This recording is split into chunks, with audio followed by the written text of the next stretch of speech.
સ્વાધ્યાય 4.1નો દાખલા નંબર 3 નીચેના સમીકરણોને ચલની જુદી જુદી કિંમત મૂકીને ઉકેલો.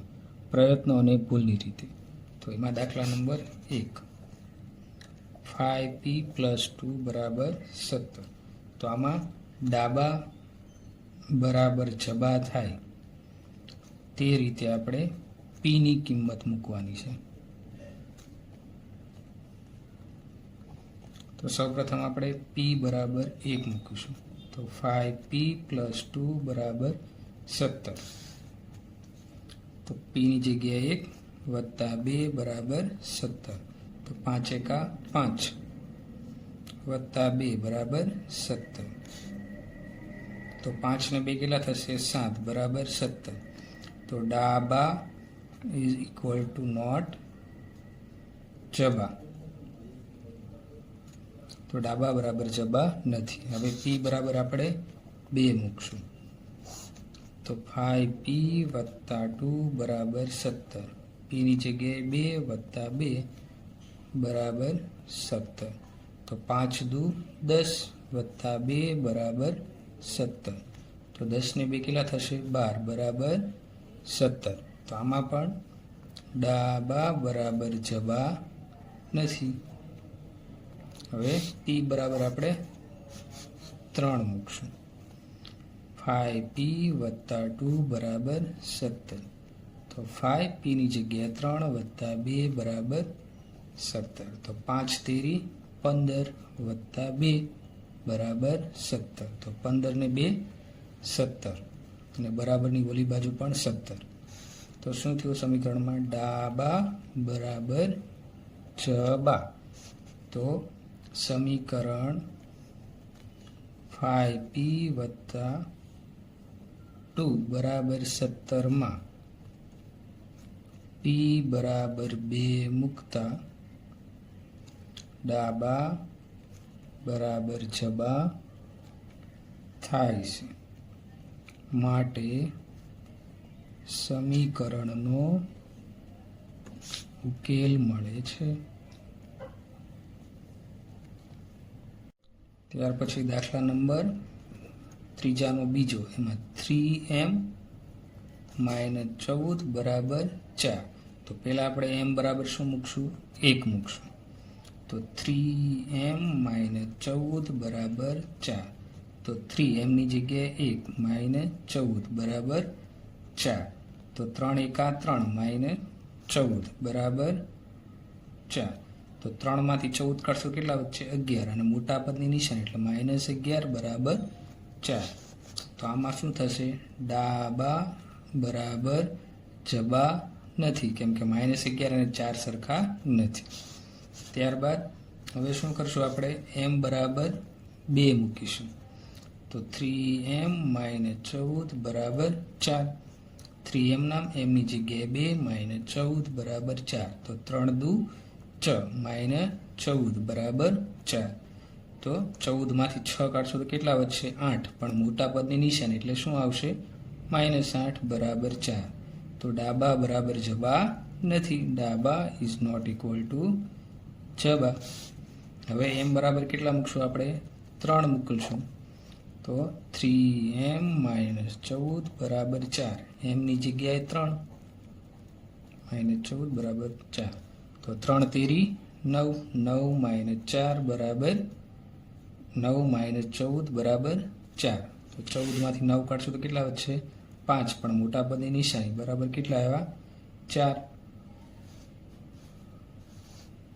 તો ડાબા બરાબર જબા નથી. રેડી? તો આ રીતે આપણે શું મૂકશું? m બરાબર 4 મૂકશું. તો 3m - 14 = 4.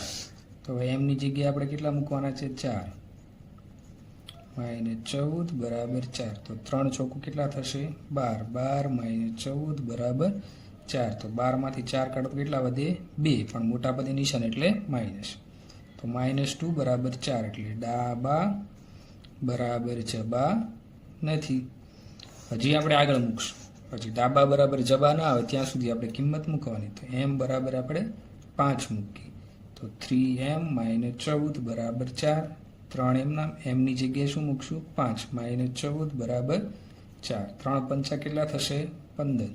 15 માઇનસ 14 બરાબર 4. તો 15 માંથી 14 કાઢશું કેટલા વધશે? 1. 1 બરાબર 4. તો ડાબા બરાબર જબા. હવે 1 અને 1 બરાબર 4 એટલે ડાબા બરાબર જબા નથી, તો ડાબા ઇઝ નોટ ઇક્વલ ટુ જબા. હજી આપણે m બરાબર શું મૂકશું? 6 મૂકશું. તો 3m માઇનસ 14 બરાબર 4. જ્યાં સુધી ડાબા બરાબર જબા નહીં થાય, અહીંયા 4 છે તો પેલી બાજુ પણ 4 નહીં થાય, ત્યાં સુધી આપણે એમની કિંમત મૂકવી પડશે. એમની જગ્યાએ 6, તો 3 એમની જગ્યાએ 6 માઇનસ 14 બરાબર 4. તો 3 6 18 માઇનસ 14 બરાબર 4. તો 18 માંથી 14 કાઢશો એટલે કેટલા વધશે? 4 બરાબર 4. તો બંને બાજુ જવાબ સરખો આવી ગયો, તો ડાબા બરાબર જબા. તો હવે શું લખશું? સમીકરણ 3m માઇનસ 14 બરાબર 4 માં m બરાબર 6 મૂકતા, m બરાબર કેટલા મૂકશું? 6 મૂકતા સમીકરણનો ઉકેલ મળે છે. હવે સ્વાધ્યાય 4.1 નો દાખલા નંબર 4. એમાં પેલા નીચે આપેલા વિધાનોને સમીકરણ સ્વરૂપે લખો. તેમાં પેલું શું છે? x અને 4 નો સરવાળો 9 છે. x અને 4 નો સરવાળો 9. તો પેલા શું કીધું? સરવાળો. તો સરવાળાની નિશાની કરી દઈશું x. તો x અને 4, x વત્તા 4 બરાબર 9. તો x અને 4 નો સરવાળો કેટલો છે? 9. તો પેલું વિધાન થઈ ગયું. હવે બીજું વિધાન. બીજું વિધાન શું કહેશે? y માંથી 2 બાદ કરતા 8 મળે. તો y માઇનસ 2 બરાબર કેટલા થશે? 8. તો y માંથી 2 બાદ કરતા 8 મળે. ત્યાર પછીનો ત્રીજો દાખલો. ત્રીજું વિધાન શું કીધું? a ના 10 ગણા 70 થાય. a ના 10 ગણા 70. તો a ગુણ્યા 10 બરાબર 70. તો a ના 10 ગણાને આપણે કેવું લખશું? 10a બરાબર 70. ત્યાર પછીનું ચોથું વિધાન. ચોથું વિધાન શું કીધું છે? એક સંખ્યા b ને 5 વડે ભાંગતા 6 મળે. હવે ભાંગતા એટલે આપણે શું કરશું? છેદમાં લખશું. એક સંખ્યા કઈ આપી? b. b ભાંગ્યા 5. ભાંગતા કેટલા મળે છે? 6. b ભાંગ્યા 5 બરાબર 6. પાંચમું વિધાન. t નો 3/4 ભાગ એ 15 છે.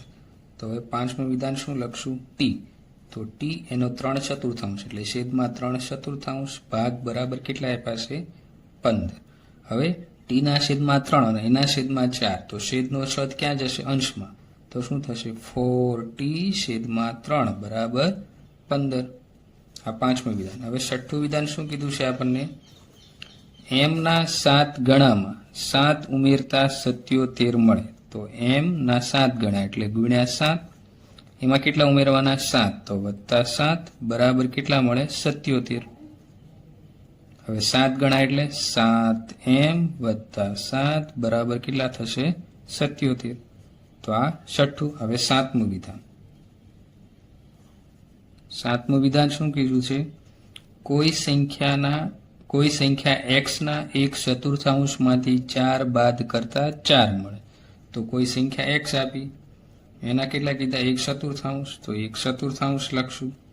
માંથી 4 એટલે એમાંથી -4 કરતા કેટલા મળે? 4 મળે છે. હવે x નો છેદમાં 1 અને એના છેદમાં 4. તો છેદનો છેદ ક્યાં જશે? અંશમાં. તો 4x છેદમાં 1 -4 બરાબર 4. હવે 1 લખો કે ના લખો કાંઈ ફેર પડે નહીં. તો 4x -4 બરાબર કેટલા થશે? 4. ત્યાર પછીનું વિધાન શું કહે છે આપણને? y ના 6 ગણામાંથી 6 બાદ કરતા 60 મળે છે. તો y ના 6 ગણા એટલે y ગુણ્યા 6. 60 y ના 6 ગણામાંથી 6 બાદ કરતા એટલે y ગુણ્યા 6 -6 બરાબર કેટલા મળે છે? 60. તો આપણે 60 લખી નાખશું. હવે y ના 6 ગણા એટલે 6y -6 બરાબર 60. તો આપણો જવાબ. ત્યાર પછીનું વિધાન શું કહે છે આપણને?